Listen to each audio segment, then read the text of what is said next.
From Interior Alaska's most trusted news source, this is the Fairbanks Evening News.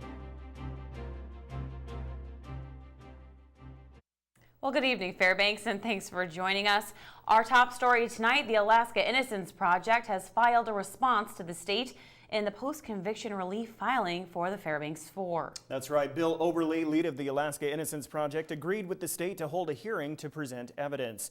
Oberle called the state's response a denial of claims, further stating, quote, "The state's answer contains nothing more than innuendo, vague references to possible evidence, and unsupported statements," end quote.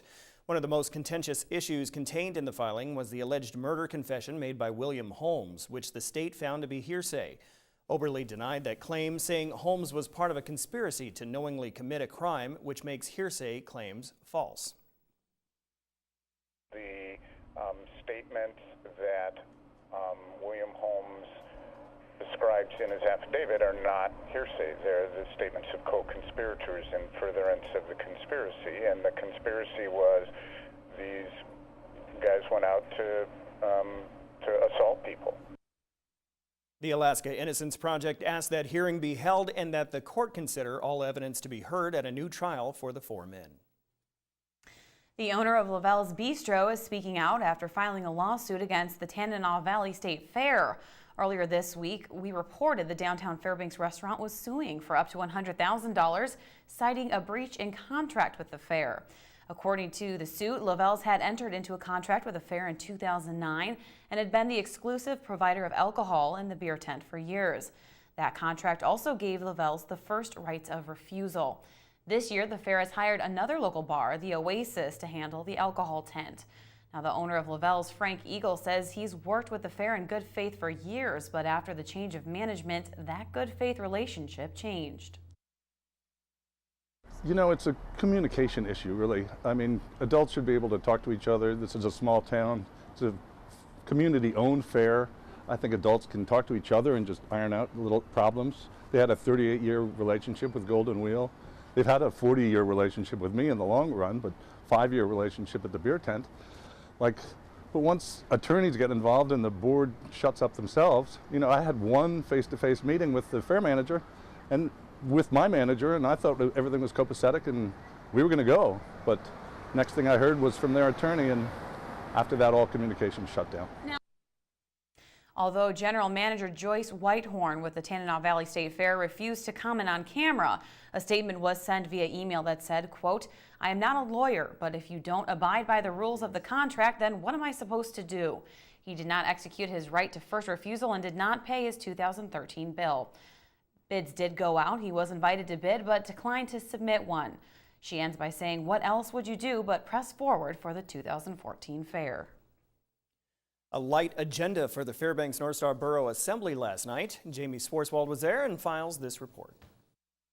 Vehicles were a hot topic Thursday night as the latest version of the Fairbanks North Star Borough bookmobile made its debut outside Assembly chambers. Assemblyman Michael Dukes getting a first-hand look at the library on wheels prior to the regularly scheduled Assembly meeting. Once inside, Dukes promptly pulled 2 vehicle-related resolutions from the consent agenda for further discussion and vote. The resolutions call to authorize Borough Mayor Luke Hopkins to transfer a surplus dump truck to the city of North Pole and donate 3 surplus Van-Tran vehicles to the city of Fort Yukon. Mr. Dukes took exception to the notion of gaining no return on a piece of equipment in the truck destined for North Pole, which came with a near $27,000 price tag to borough taxpayers. Transportation Coordinator Glenn Miller estimated the truck would take in $5,000 at surplus auction. It's only $5,000, I know, that's what they say it's later, but that's borough taxpayer property, paid for by the area-wide borough, not just the city of North Pole. I'm going to vote no on this. I'd encourage us not to do this. And I'd point out that nobody from the city of North Pole could even bother to come to this meeting. Assemblyman Lance Roberts proposed an amendment to the resolution calling for a $3,000 payment from the city of North Pole in order to complete the transfer. That passed unopposed, as did the amended resolution. Donation of the 3 Van-Trans to Fort Yukon met less opposition as those vehicles were federally funded. Fort Yukon and the Gwich'in tribal government have secured federal dollars to fund a proposed transit system in Fort Yukon. Walter Peter, who testified in favor of the resolution, said the vans are ideal to jumpstart a much-needed transit system ecosystem in the town of nearly 600 residents. A lot of elders in Fort Yukon that, just pretty much stay home, and just to know that there's a transit out there that they'll be stopping outside their house and they could jump on and, go or take a ride around town or go to the store, with especially some handicapped elders that, would love to go outside if they had the ride. Jamie Schwartzwald, News Center 11. Definitely a good. All right, when we come back, officials work to repair another large sinkhole. Also, we have your weekly gardening tips. Stay with us. And welcome back to the Fairbanks Evening News. An underground cabin caused Fairbanks Public Works to close Wendell Avenue Bridge today. The 5x8 structure created a sinkhole after weeks of heavy rains eroded its roof. The director of Fairbanks Public Works says he believes the cabin was used to hold a septic tank, maybe dating back to the 1930s. Crews filled the hole with cement and will rebuild the road above it today. They say the job will be finished by later tonight. The Public Works director said they learned about the sinkhole yesterday and it seemed smaller when they arrived. When we showed up, we found a hole in the pavement about the size of a volleyball. But when you look down in it, it was a huge sinkhole. It probably went down about 7 to 9 feet vertically, and the diameter at the bottom of the hole was about 6-7 feet. Well, I'm really glad a car didn't go in the hole. It was quite a hole. We got here rather timely. New technology was on display today at the Fairbanks Regional Fire Training Center. Mike Schultz was there and has this report. It was a gathering of all the law enforcement groups to see how drone technology could benefit their specific agencies. The drones, equipped with cameras and infrared sensors, perform various maneuvers in simulated crisis situations. The reviews were positive, and the agencies all agreed that the applications for drone use could be very advantageous. And I think it's cutting-edge technology, and it's going to allow us the opportunity to see things differently and in real time than we weren't able to see before. We have different equipment that we can use, but we don't have anything airborne at this point. And so to be able to see from a rooftop and from the sky, to look down to make sure the team can move safely and can do things, we hope is a huge benefit, and we look forward to this partnership with the university.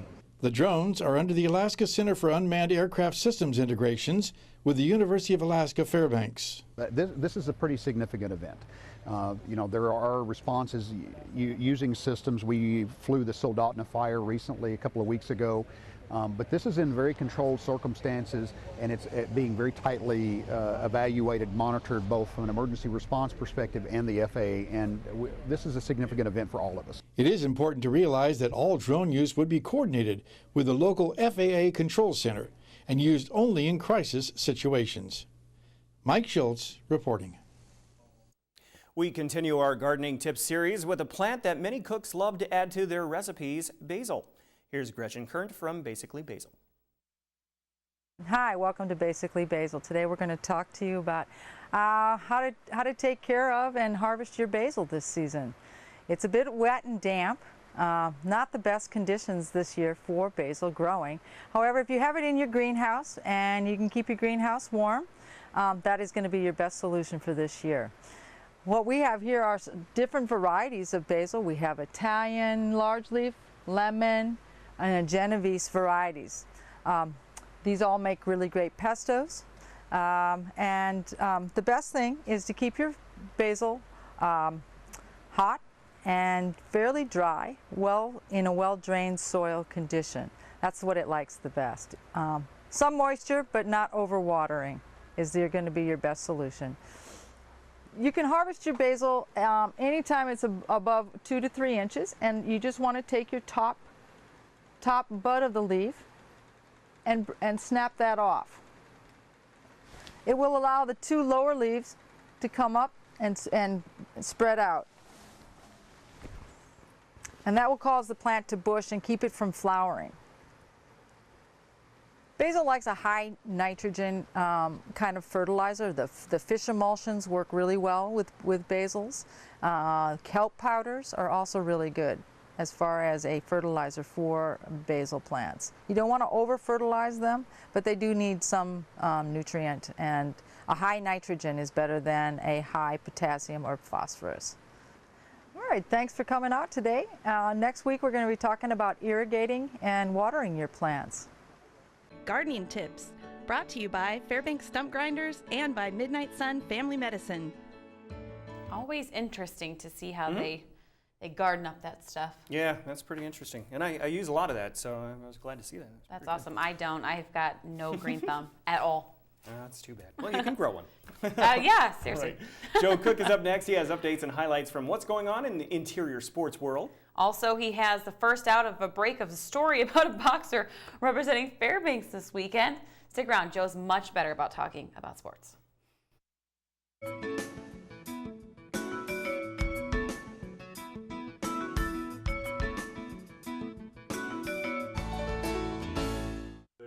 Welcome back into your Alaska. Joe Cook here. Let's get your weekend going with some sports. We start with a local product that's going to represent the interior inside a boxing ring tomorrow night in Washington for a main event fight. Here's more. He works so hard. This is the sound of a fighter. Francisco Camacho, a West Valley 2007 grad, is going into a major fight this weekend on the amateur boxing circuit in Washington. He's 2-0 in his short career, but he almost didn't have a boxing career to speak of. Kelly Lawson, Camacho's coach, was an 8-year pro and top 10 in the nation in the super heavyweight class, is also a West Valley grad. He stepped up to help Camacho's mother, Lawson's barber, who told him her son was headed down a destructive path. For him, it's truly saved his life. He was going right down the road of might as well just throw him in jail and take the key and throw it away, and that whole 9 yards. And when you can turn someone around like that, that's what coaching is truly all about. Keeps me in here, keeps me out of trouble. You know, how many 24-year-olds, you know, they're at the bar every night, you know, doing dumb things, you know. So this keeps me, you know, pretty level and pretty focused on goals like my boxing, my job, and my school. Camacho is a student at UAF taking prerequisite classes and works in facilities management. He's found structure. He works out every day at 5:30 a.m. He trains rigorously with Robert Gay, a former Army specialist, Tony Taylor, a former Fairbanks Grizzlies football player, and Sean Ellis of North Pole. Ellis is 11-3 as an MMA pro, and he sees the potential in Camacho. Because he's here every morning at 5:30, never misses a day, you know. That ambition and how well he's coachable, he picks up the techniques, and he just listens to everything. He's going to go far. Camacho will face Jose Cervantes on Saturday night in an amateur main event for a police athletic league. Cervantes has been in 5 fights. Lawson will see what kind of fighter Camacho is after improving his skills. He thinks Saturday's match will be an all-out brawl. So we taught him first to control his street aggression and his losing control so he can box. He won his first 2 matches, textbook boxing, looked super composed and got a lot of compliments out of the deal. Now it's time to see, can he handle the storm? And that's why we're going to determine who he is. You know, I want to go in, I want to break down his body, get him nice and tired, you know, hopefully get him sitting down with a body shot, and then that's the goal. And then hopefully with this win, Kelly thinks I'm ready to go to nationals and come back to national champion by the end of the year. So Camacho went from fighting for a second chance in life to now fighting for a promising boxing career, rolling with life's punches in and outside of the ring. Now, Camacho will be in the White Center Police Athletic League's Inside the Ropes promotion main event in Burien, Washington on Saturday night. Coach Lawson and Camacho aim to go pro next September. We'll follow his progress.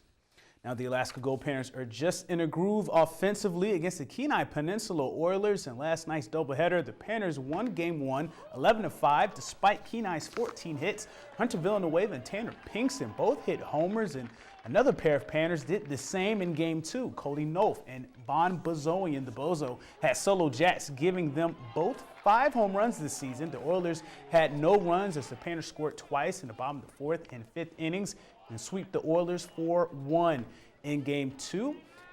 They won 2 7-inning games. Mike Benson, he got the win as well. He had 5 Ks in 5 innings and 1 earned. He was backed up by Scott Hurst.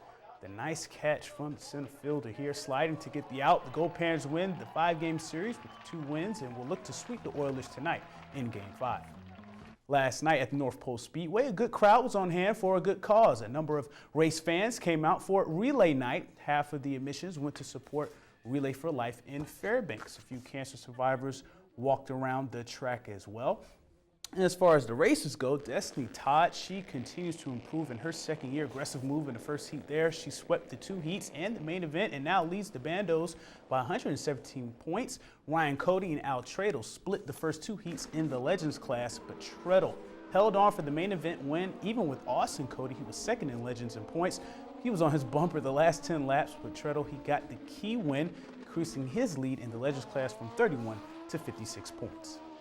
Lots to do this weekend, and here's the rundown. Tomorrow morning at the Chena Lakes Recreation Area in North Post, Chena Lakes Triathlon, the 1,500-meter swim, 40K bike ride, and 10K run begins at 10 a.m. Also at 10 a.m. at Pioneer Park is the Opera Fairbanks Run of the Valkyries. That's an 8K race. And the Gold Panthers open their series against the Anchorage Glacier Pilots this weekend, Saturday at 7 o'clock, and at Twin Bill on Sunday at 1 and 4 o'clock. Also, the GFRA will have a full night of racing at the Mitchell Raceway, which will feature the Legends class, and that's at 7 p.m. And on Sunday, the 14th annual Esther Dome Ass Kicker. That's right, the 7-mile race is at 10 a.m. at the Esther Gold Camp behind the Esther Post Office. And that's it for sports. Another note, at the North Pole Speedway, there'll be mug bogging as well Saturday at 2 o'clock. Go check that out for your weekend sports. But Mike Schultz is next with your full weather forecast, and we'll catch you next time. Hey everyone, welcome back into the Fairbanks Evening News. Time to take a look at the weather. Mike Schultz with you, and it was kind of a sloppy, wet day today, but the good news is, I just checked the latest radar. Everything is moving out, and we're looking for, like I said, a good weekend coming up. We'll tell you about that in just a little bit. Our photograph tonight, taken at Lake Louise by Trish Rumpf, and you can see here, it feels like taking a rock and just tossing it out there, don't you? Nice to see the waves on that. Again, as always, if you have a photograph you want to share, send it to photos@ktvf11.com. What's out in the airport right now? Well, the temperatures look like this. After a high of 70, we're at 68. The low last night, 60 degrees. Pretty warm last night. Record high, 94. That was set in 1975. Record low, 30 in 1905. Your sunrise and sunset, about 20 hours and 33 minutes of daylight. A loss of 6 minutes from yesterday.